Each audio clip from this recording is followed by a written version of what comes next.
Right. So the last two videos were on image enhancements in the spatial domain. Okay. And so let's try to quickly go through them. Image enhancements, we were talking about, first we looked at some of the filters that does smoothing or denoising. Then we discussed about boundary issues, then image enhancements where you would use gradient information and Laplacian information. These were the instances that we had looked into in the last couple of presentations, right? Average filtering, we anyway discussed earlier itself, but just an illustration here. So wherever you would like to find out, you would take a neighborhood, you would figure out across which neighborhood you would like to compute this averaging, perform this averaging. So accordingly you would take the window, will have equal weights for everything.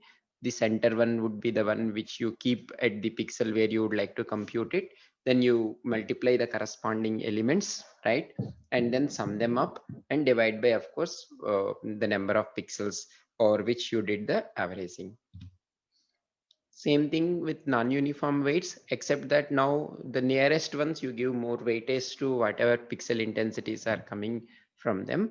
Let's say this is one possibility where you give a weightage of 6 here for that pixel where you are centering it, 4 for the immediate neighbors, next second order neighbors you would give 1.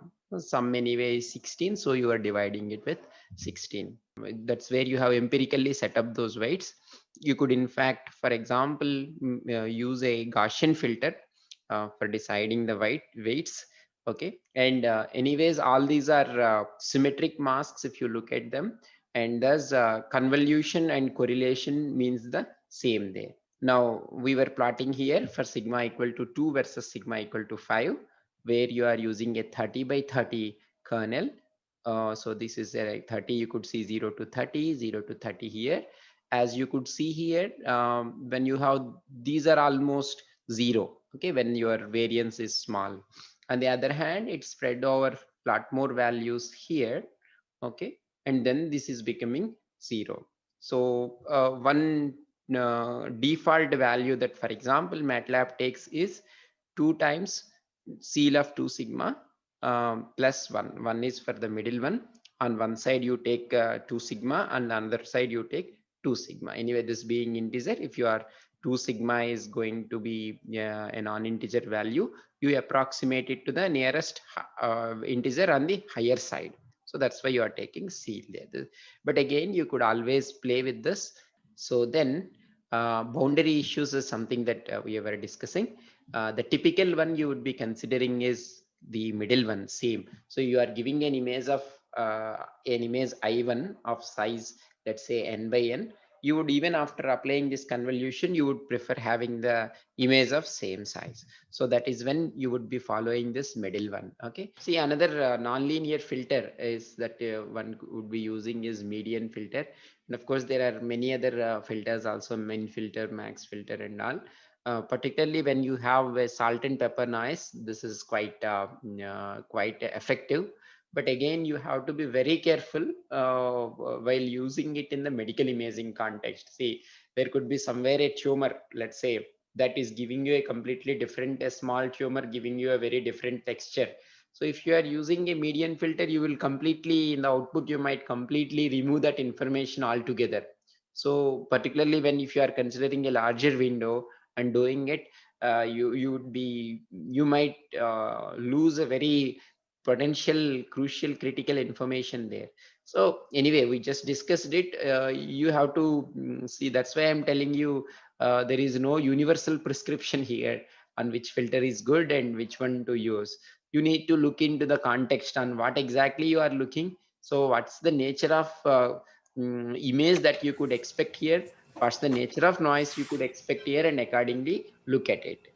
Okay, it's very rare. I don't remember using so far anywhere this median filter as such for medical imaging. On the other hand, applying Gaussian smoothing is quite common. Then we just discussed, for the sake of completeness, the properties that you could expect with these filters. So when there is salt and pepper noise, there is only values sparsely getting affected. So this is one case here. Now if you are applying median filter of, let's say, 3 by 3, okay, now I want to figure out what's the value here. So what I would do here, I would consider one neighbor left and right of it, and then you order them either in the ascending and or descending order. You take the middle value. Obviously two of them are same value, so that value would come and you will get rid of the mask. So you could see here there is no smoothing or blurring effect that would happen in case of a mean filter. And another thing is it preserves the edges quite well. So next step was this, where suppose when you are applying median filter at this point, right, you have this value and this value. Out of them you order them, and so this would remain same. Similarly, if you are applying here, two values are at the same and the other is one, so this edge has been nicely preserved here. So the second point is edge gets preserved quite well here.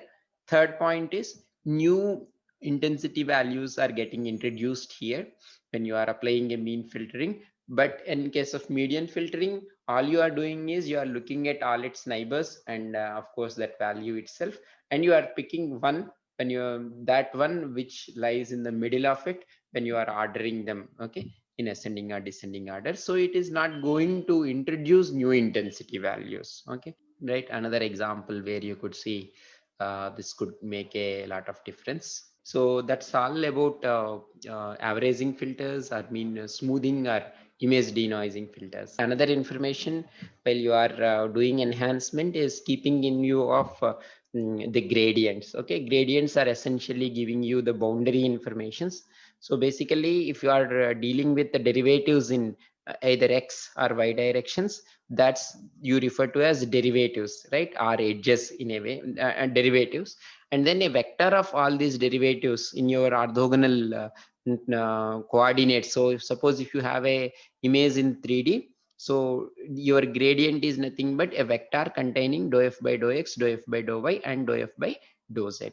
So this is what you refer to as gradient. And from there you could figure out, again coming back to 2D, you could figure out what's the direction of it. Let's say here you have an edge. Of course this is being again, one thing that has to be very clear to you is, are we talking about the gradient or are we talking about the edge? Because these two are related at the same time, orthogonal to each other. So this, for example, is a vertical edge, but a derivative, but the gradient is horizontal here, okay. That distinction has to be clear. So you could see here, for example, if you are moving along this, right, then what would happen, this is your y. So if you are moving along the y direction, there is no change across the edge. So in this particular image, so your dou f by dou y is 0, but the maximum change occurs when you are moving in this particular direction. So what you have is dou f by dou x here, okay. Anyway, that you are looking in only two directions, dou x and y, orthogonal orientations you are considering it. So when you have a vertical edge, you have a gradient which is horizontal.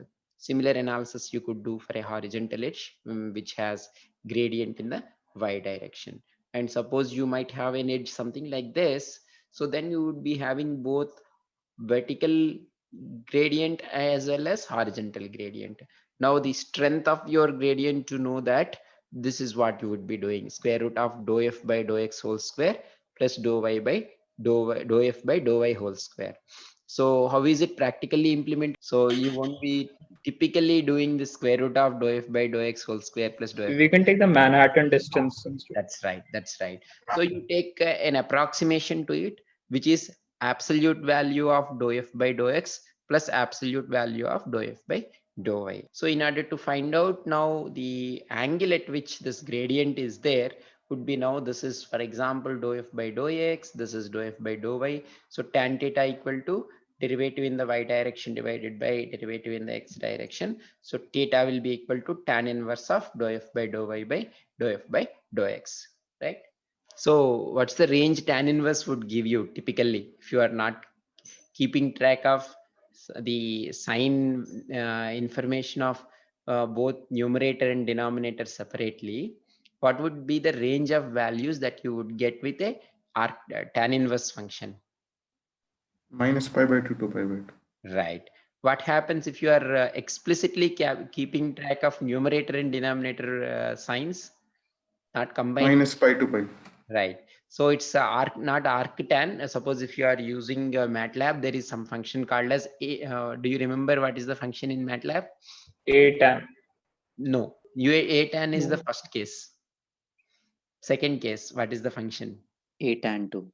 Right. A tan 2 will take your numerator and denominator separately, or denominator and numerator. Look at the order, but that's what it takes separately. So that then your range would be from minus pi to plus pi. Okay. So those were the definitions in the continuous time domain for your dou f by dou x.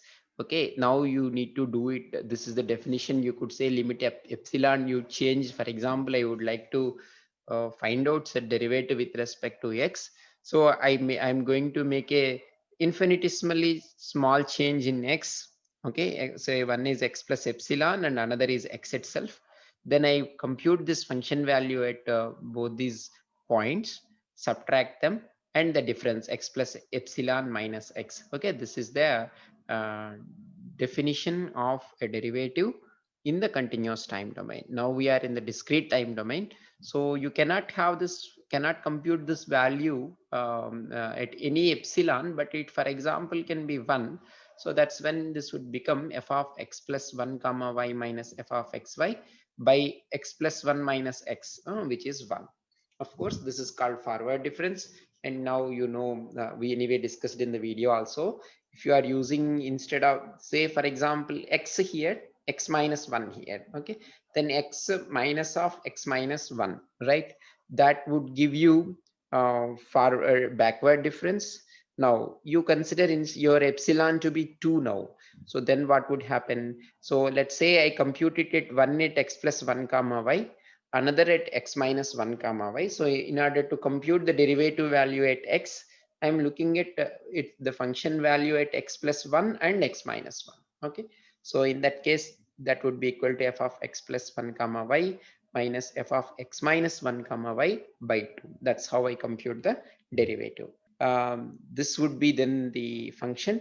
If you are computing, for example, this is for what?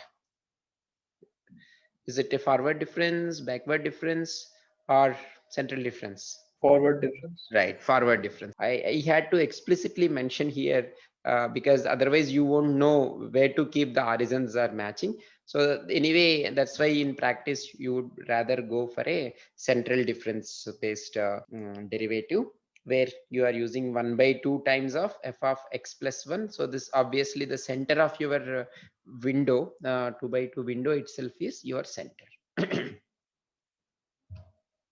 Right? Then these are other gradient operators we are calling here.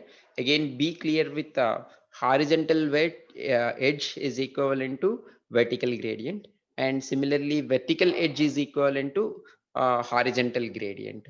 So essentially, if I ask you among these two, let's say Sobel, which is the mask that computes you horizontal gradient, what would you say? Is that the first one or second one that computes horizontal gradient? The first one. The first one gives you horizontal gradient. No, so second one, second one. Correct. See, this is a, for example, when you have an edge here, what would happen? The information on both sides is different. This is equivalent to having an edge here. If you have it, information on either sides would be different. Okay, that's because there is an edge there. So that's what essentially look at here. For example, to begin with, I think you look at here. If you are doing it simply here, that is equivalent to finding out a which is it a forward difference, backward difference, central difference of derivative? Just that mask. If I have only these two values, okay, and the rest you assume to be 0, then what is that? What is the difference scheme you are using here to compute the derivative? Twice the central difference. Right, that's the central difference scheme. See, essentially what you are doing here in this mask, had it been simple central difference scheme to compute the vertical gradient, I would have used this and the rest would have been 0. Now you notice here, I am computing a derivative here as well, and then summing them up. Or in other words, this is equivalent to some kind of smoothing on the derivative. That's how you could think it of. So essentially you are computing derivative here, derivative on the left side, right side, in the middle, then you are summing them up all together. In a way, this is equivalent to the averaging is what you are doing here. So there is neighborhood based averaging is also there. At the same time, derivative is also you are computing. So this would essentially find out a horizontal edge. That means your grade, it gives you a vertical gradient. Same case here, but you could see here, suppose if I am giving this is equivalent to, once you find out a derivative here, you give its value weight of 2 and you give value of weight of just 1 to its neighbors. That's essentially what you are doing here.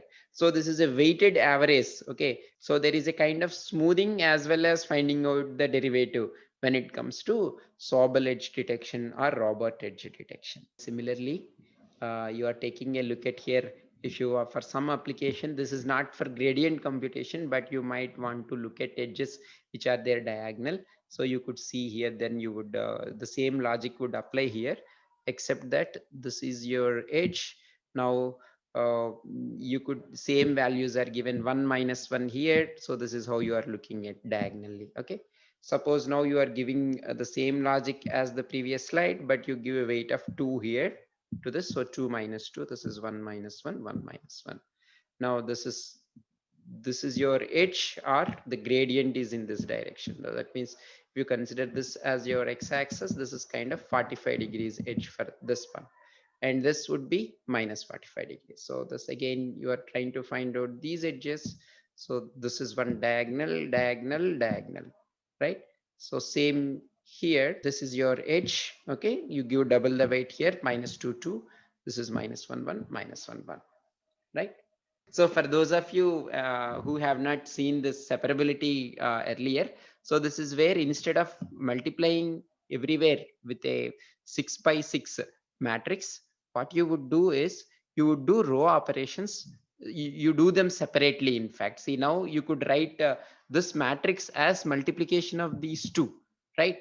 So you could first simply do these two. Okay, you could multiply it with the column vector followed by the row vector. It gives you the same way. So that makes, even you could see now, see, this operation happens only across your column. Okay, it doesn't nothing is going to change in your output across the rows. So how can you exploit this property while you are doing a parallel programming? Now suppose when I am writing this mask as multiplication of minus 1 0 1 with 1 1 1, as you see here, right? So how do you exploit that now in your parallel programming? See, I have an n by n image. Okay, I want you to apply now the private horizontal edge detector. Assume that multiplication with matrix is very cumbersome, or I don't want to do it, so I divided them into these two, minus 1 0 1 and 1 1 1. Okay, multiplication of both would give me the required mask. Now I want you to you could do parallelly multiple processes, you could call multiple threads. Okay, now how do you implement your code to exploit this exploit the fact that you just have a vertical and a horizontal vectors there? So then for the one image, we will run it in all the threads together. So yeah, what And is it that you run in each thread is my question. You need to apply this mask across the whole image. Okay. Yes, sir. So what is it that you do? What is the operation that you do in each thread? That's all my question is. Let me give you this way also. Okay. I have an image of size 100 by 100. Yes, Okay. sir. I have 100. I will give you 100 threads that run in parallel. Okay. Yes, sir. How do you implement now? See, my image is 100 by 100. Okay, something, I'm not going to draw here 100 by 100, but suppose if I want to compute here the value, okay, at this pixel. So who are its neighbors while I am applying this? Is it everybody is his neighbor? Sir, I'll use the row vector and column vector for that particular element Very good. and use it in a thread. So all you need to do is you just divide the image by column wise, and for each column you apply this, because Here it looks into only its vertical neighbors, not the horizontal neighbors. You just divide your image into column wise. You dump to each thread one that column and this kernel, let it do the operation, you collect it, and then you fix it. That's all. Is that making sense? And you do, when it comes to, for example, this mask, you divide the image row wise here. For each thread, you give this row. Okay, you get the output. At the end, you combine all those outputs. Anyways, if you means it's easy to get it. Is it not? Is it clear? Yes, sir. Okay, yeah. This is what, anyway, if you are trying to implement your program more efficiently and not let the GPU or your program CUDA program decide it, this is how you would be doing it. So then this derivative, we could see that, see if you ask any one of us, where is the edge here? Okay, all of us unanimously would say that here is the edge. Okay. Uh, but on the other hand, if you are taking a simple so this is essentially now, even if it is slightly corrupted by noise, okay, we will be able to nicely say that here is an edge. But if you are using an operation like forward difference or backward difference, this also would contribute to so the edge got buried down into the noise also here. Okay, so that you won't be able to say. So what you would typically do is you would apply a Gaussian filtering so that this gets averaged out. Okay, if you are applying a Gaussian filtering, anyway we started from this point because this window, otherwise if you are having here, you need to make some assumption here. So assume that you are okay, you have enough, you could leave a part of it, so there is no edge in the boundary edges, we don't consider. So if you are doing this Gaussian smoothing here, then you will be getting this. And on top of it, now if you are applying a forward difference, backward difference, or central difference, whatever, you would be getting this nicely. And then the peak is telling you that there is an edge here. Okay, so that's what would happen. That means in practice, before you apply a derivative, you would be also applying a smoothing operation. Gaussian smoothing, let's say, is very common. Now if you are applying, first you are smoothing, then applying a derivative. If you have an n by n image, this n square number of operations you are going to do twice. On the other hand, you could exploit the properties of this convolution, where it has an associative property which tells you that finding out the derivative of h convolved with f is equivalent to convolving f with derivative of h with respect to x. So for h, you already, if you compute the derivative of it, that's what, this is what you would be getting there. So simply now you can, instead of convolving with a Gaussian to do smoothing, then followed by another kernel, you simply right away convolve this image with this kernel. So then this is how you would be doing in practice. Okay. Okay. Again, we are plotting here a circuit in a continuous thing, but in fact, that's also you would be in fact having their discrete values. Now, if you want to compute a second derivative, what you need to do, you have to take dou by dou x of the whole stuff. So again, that's equivalent to, again you exploit the associative property, and that's equivalent to just taking one more derivative of dou h by dou x. So that's how it looks like. Okay, and that's the, in 2D, that's the inverted Mexican hat, right? So you then, if you look at what is going to happen in about a edge here, is you would observe a zero crossing there. Okay, so this is, so if you are using a first order derivative, this is again, you know it from your calculus also, first order derivative, an edge is a sudden transition. Okay, that would be figured out by having a peak in your first order derivative. And in the second order derivative, if you are looking at this, would, you have an edge where there is a zero crossing. You could take even a simple example, you take some numbers and do this out, you would also figure out the same thing there.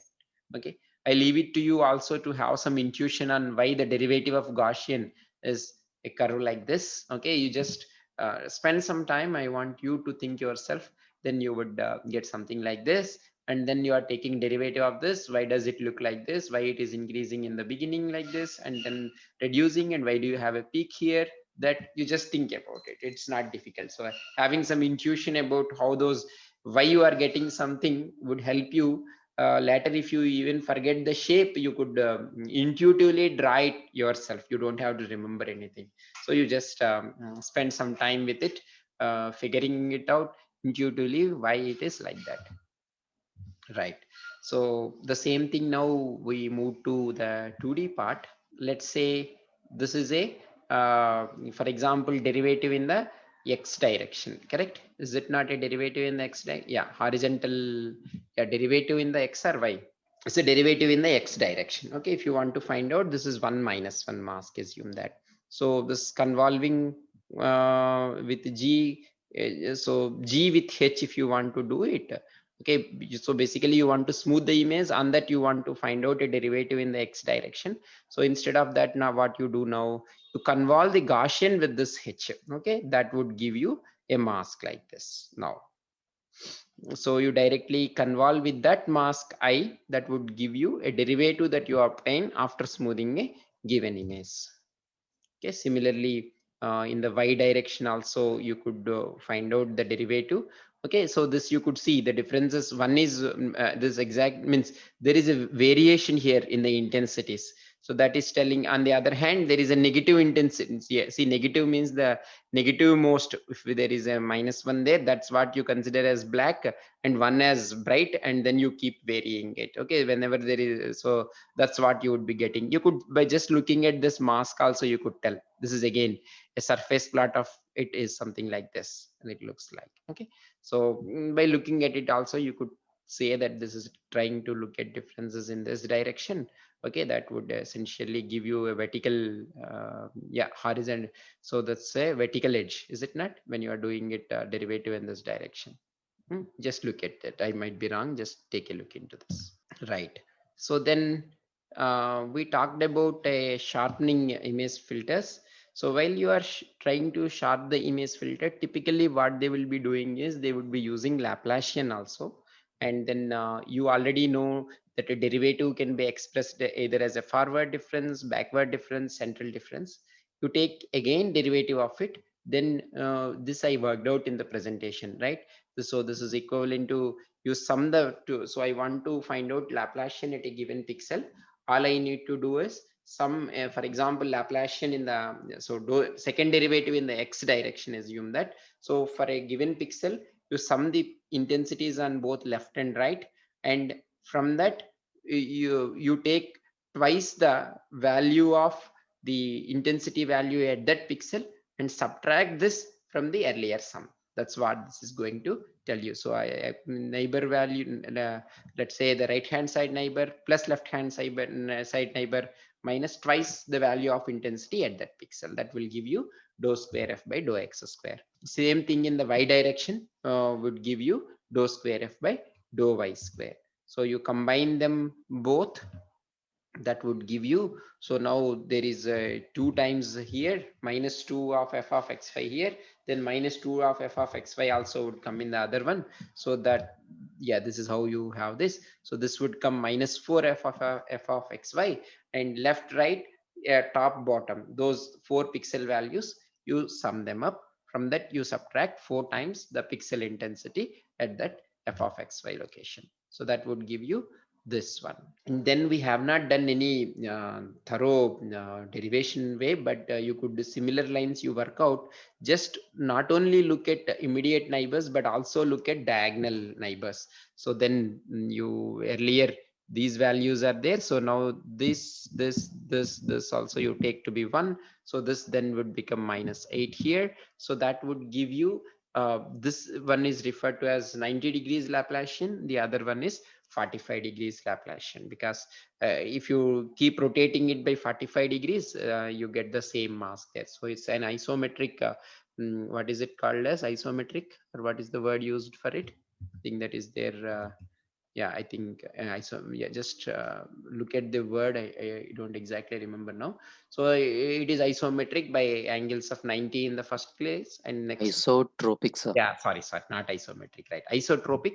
Second one is isotropic by 45 degrees, right? Now what you would like to do here is you want to add this Laplacian to the original image. Okay, so then while doing that, you have here, for example, how can you get f of xy? How can you express f of xy in terms of a mask? So in other words, convolving with that mask should give you the same image. So how should be the mask? I need a 3 by 3 kernel. Okay. After convolving with that 3 by 3 kernel, I should be getting the same image. So how do I get that? Be like a impulse, like the center one should be high and everything should be 0. Okay, then there is no high and low. Center one is 1, the rest is 0. Correct? It's Yes. not any value doesn't give. High means suppose if I keep there 100, it is no more f of xy, it is 100 times f of xy. Correct? Yes, sir. So it should be, if I ask you for a 3 by 3 kernel, that would be, for example, 0, 0, 0, 0, 1, 0, 0, 0, 0, right? To get the same image. So that you add here to the Laplacian. Okay. Yeah, there are different ways of considering this. Again, all this material for image enhancements, most of that I have taken, but from the Gonzalez and Woods. Okay, the book I was referring earlier, image processing. So you will find out all these figure 3.37 and everything is from that book itself. So if you want, you please refer to that as well, to read it, or for more details also there. So essentially they would also write this mask still give you the same behavior, even if you are, the whole thing is taken a negative sign here. So suppose this is nothing but -1 times, if you multiply all these masks, these are the masks that you will be getting. And in case if you want to add to the original image the Laplacian, you should be using this. Okay. So what does the addition tries to do here? Addition with Laplacian, is it trying to highlight what we have extracted? Exactly. So wherever there are edges, so it is trying to highlight those edges in that. See, for example, you could think of my original image is from 0 to 255. What I will do now is I will add Laplacian to it and then again renormalize it. So my information is in edges, renormalize it to the range of 0 to 255 after adding it. So now the information which is there at edges is getting more highlighted there. So, but this thing, the same thing is done by Sobel, Privet, and the other filters that we have also, right? Correct. There is a slight difference. Anyone can anyone shed light on Sobel versus this Laplacian? That's a very important point you mentioned. That's an important question. Can anyone shed light on applying Sobel versus applying this Laplacian mask? What is the difference between them? Sir, this gives corners also. This is This gives corners also. Corners. well, that is not really true. I won't agree fully that this would give you. So if you recollect, since you have done computer, see the rest who haven't done computer vision, don't worry about these points. Okay, otherwise, see, after applying Laplacian also, we were doing certain operations to figure out whether it is a corner point or not. Even if I have an edge, for example, even if I have a very strong edge in the horizontal direction, Laplacian would give me very high value there. Is it not? Assume that I have only a vertical horizontal edge, okay, but that has a very high magnitude. So that would get reflected in my this computation. Whatever computation I am going to do here, okay, I mean let me change into pen mode here. See, assume that I have a horizontal edge. Okay, then this value would be, if it is very high, irrespective of how its behavior is there in the vertical, it would still have a very large value there. Don't you agree with me? So I won't Yes, sir. fully agree that this is a corner, it gives you a corner response. But of course, when you have a corner also, you could get a high value there. That's a different story, but you cannot distinguish between corner and edge here in the Laplacian. So yeah, I'm coming back again to the question. What Shashwat was asking is, how is this different from Sobel? Can anyone Sobel horizontal and vertical edge I use versus Laplacian to find out detection of edges? So how are they different? Do you see any difference there? So Sobel gives the highest value, like the maximum value over there. But Okay. mathematically, if we see, and this Laplacian of Gaussian gives the zero crossing over there. at the image. That means, yeah, one is giving maximum, one is giving zero crossing. That is fine. And This this is like yeah. it's like a blob detector. Okay. Uh, So what? it like the smoothing operation over in this Laplacian is more compared to this Sobel or Prevet. No, I think you said exactly the opposite. There is smoothing happening in Sobel and Prevet, not here in the Laplacian. Yeah, sorry, sir. Like I mean, yeah, other way. Yes, Hmm. correct. So that is why the earlier one you are taking as a mask, if you notice later, and then the Laplacian is used to highlight the edges in the example that we have taken. Is that answering your questions, Ashwat? See, if you are using as an edge detector Privet or Sobel, right? So we have seen here that in fact this is using a smoothing over gradients here already. So had I been in case of Laplacian that just uses this information, doesn't use these two in the formulation of Laplacian. But on the other hand, if you are using Sobel and Privet edges to find out the gradients, then there is some smoothing happening there. So it is less sensitive to noise. Okay. On the other hand, the Laplacian is more sensitive to any finer changes. So that's why you are trying to combine both. Okay. One as the mask and the other as to detect where there are changes. So, sir, Laplacian, it highlights noise as well in Yes, the output. exactly. So that Oh. is why in the example that was given, you use it as a mask to get rid of noise. Sir, Yes. how exactly does Sobel and Privet reduce noise? How, no, can you repeat how effectively? How Yeah. does Sobel and Privet reduce noise? Nice. Yeah. See, what is the, for example, you consider this horizontal edge detection. Oh, suppose if I want to find out gradient here, it has been only -1 and 1 is simply that would give you the edge, is it not?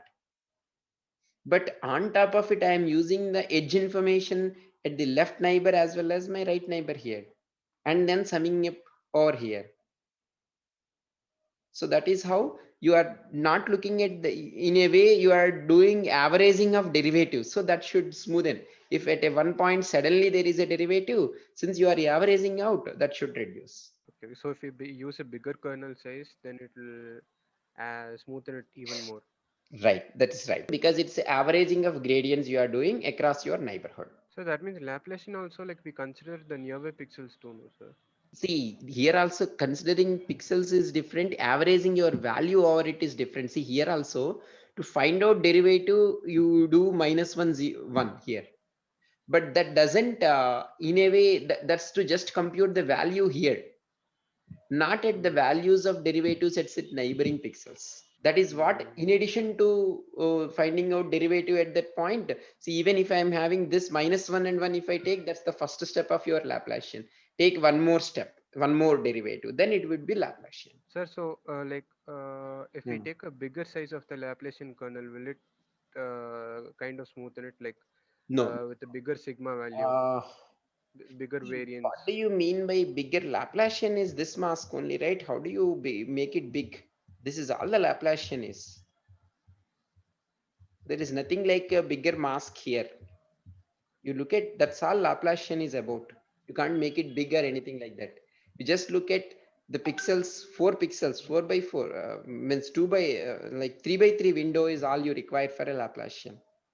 Okay, okay. No, I thought like No, no. since it's a So hat, no, no, what no. if we increase See, the variance like that? this is all your Laplacian. Okay, sir. Okay. So what you are looking at for a given pixel, you look at Only x plus those. 1, x, that's all. That's your Laplacian. Okay, sir. And of course, Since it it is converges at the center, it doesn't smoothen it exactly. very good. Correct. That's right. Exactly. Okay, sir. Yeah. Sir, can you move to the next page? Yeah. Next. Yeah. Sir, in this, like, why have you used +5 instead of +4? +5. That's what you wanted to do, f of xy also. So that is this mask. Okay, okay. You're adding send this one also. Exactly Okay, sir. right. That's why you take now 4 -1 -1 Hmm. minus. Yeah, I wrote it in the wrong place. Understood. You have to be x and y. Okay, any other question here before we move further? I thought somebody would at least ask me and put me in trouble with -1 and +1. I was thinking for quite some time there. Okay, but nobody, yeah, I think if you had tried to work out, you got that doubt, like while you are using the -1 mask, you should be subtracting it from f of xy, although it looks like f of xy plus Laplacian, you have to take a negative sign. Okay, that will be slightly, to arrive at that, it would be confusing. Since nobody has asked me that question, I am giving you a hint and you work it for yourself. Just look at whether, if you get a doubt on whether you have to take, see, one is negative sign means these are the masks that he's talking about. You take negative of this, that you will get here. So if you want to add to the image the Laplacian, if you are taking this original masks, you need to subtract that from the image in order to add it to that. So that looks counterintuitive in the beginning, at least to me. Then it becomes clear to you. Just take an example again. Your resort is a simple case where you take a uniform region. Okay, constant intensity is there everywhere.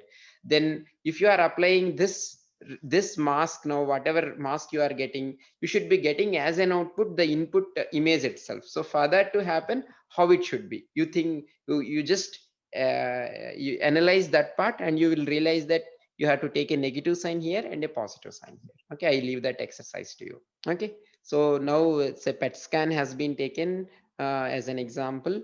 Then yeah, they were looking at analyzing the bone infections. So for that they want to highlight the bones, and with the PET scan there will be a lot of noise, and this is the whole body PET scan. They could hardly see, the lower part is not at all visible as such, and then the bones are also not in this region. For example, you could hardly see the bones. So what they did, they computed the Laplacian and they added this image to the Laplacian. Now they could clearly see the bones, but again it also introduces lot of noise. So because there is no then what they do, they are computing Sobel of it. Okay, and then they are further even applying smoothing over Sobel by 5 by 5 smoothing. So this is what they got. Now you convert it into a mask. Now anything above a particular intensity value, you consider it as 255, otherwise it is 0. So you create a mask with 255. You create a mask on this smoothed Sobel, and this original and plus Laplacian, okay, whatever you are doing. So for that, now you apply this original plus Laplacian into smooth Sobel. So the rest you drop it and add it to your original image.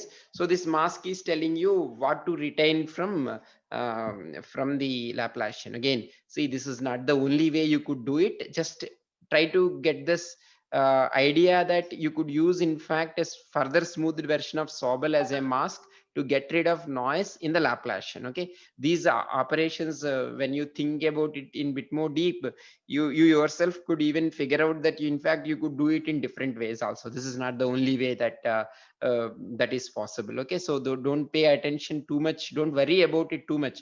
For example, one thing I could immediately think about it is they are in fact using the original image twice. I could have come up with a slightly different workflow where I would add it only once. That's also is quite possible when I try to analyze it, but that's okay. The take home message here is and then of course they are applying on this gamma transformation to further analyze it. The take home message here is, you could use on one side Laplacian which captures everything. Okay, which is very yeah, captures everything, not worrying about the neighborhood.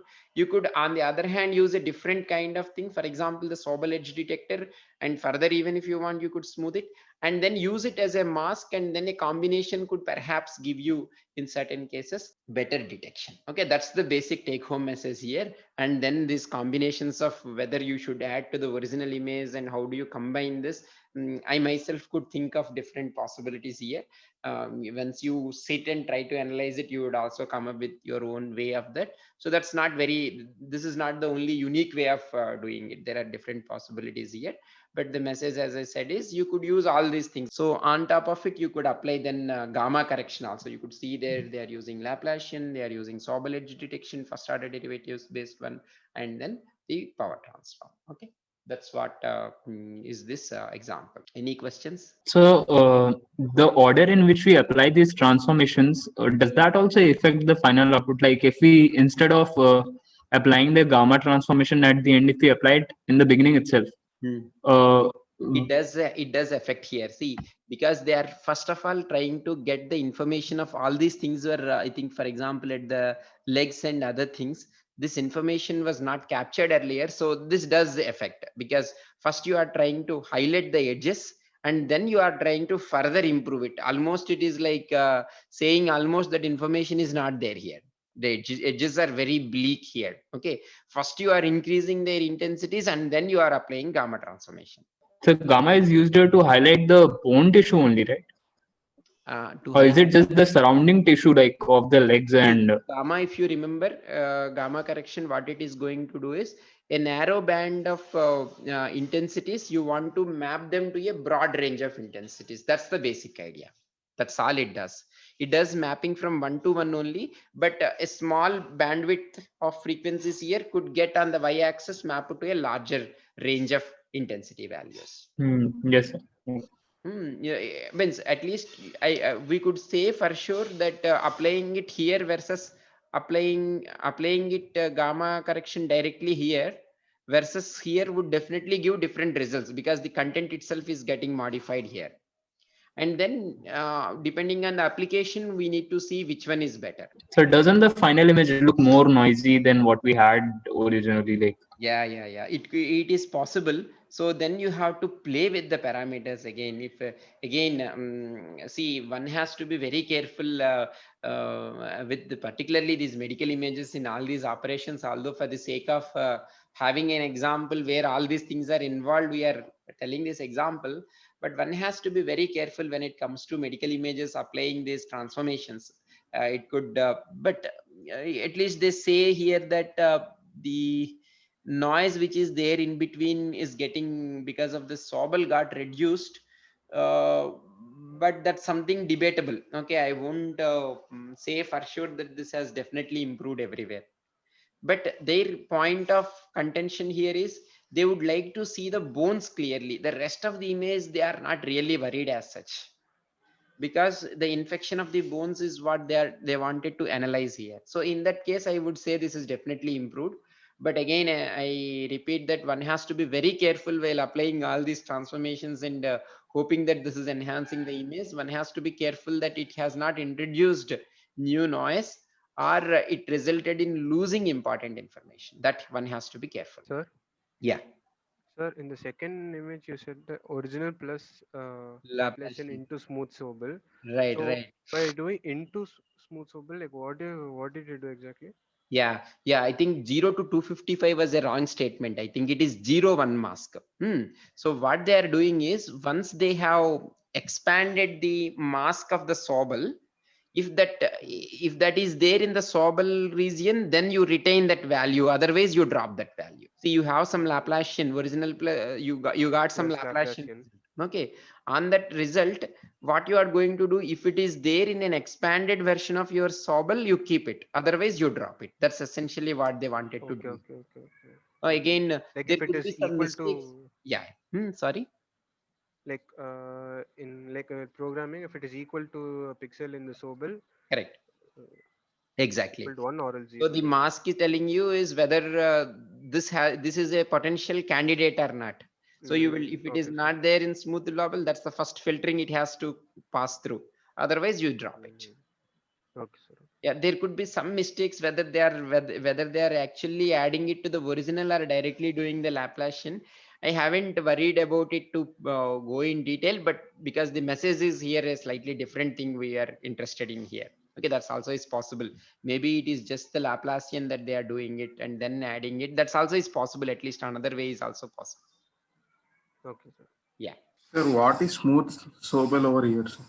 Okay. Smoothed Sobel is here, for example, they are doing a 5 by 5, right? So what they could perhaps doing is it a assume that this is an averaging. So they have now 5 by 5 filter, which is 1 1 1 everywhere, 1 by 5. So they are probably, in fact, they could use a Sobel and which is a larger size. Then that would also give you a similar result.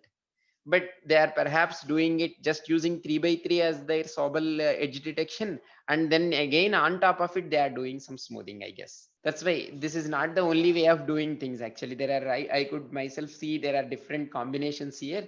As you rightly pointed out, the smoothing also can become part of your Sobel, provided you are just increasing the size of your mask there for Sobel edge detection. Okay, sir. Yeah, good. Okay then, so we'll wrap it up here.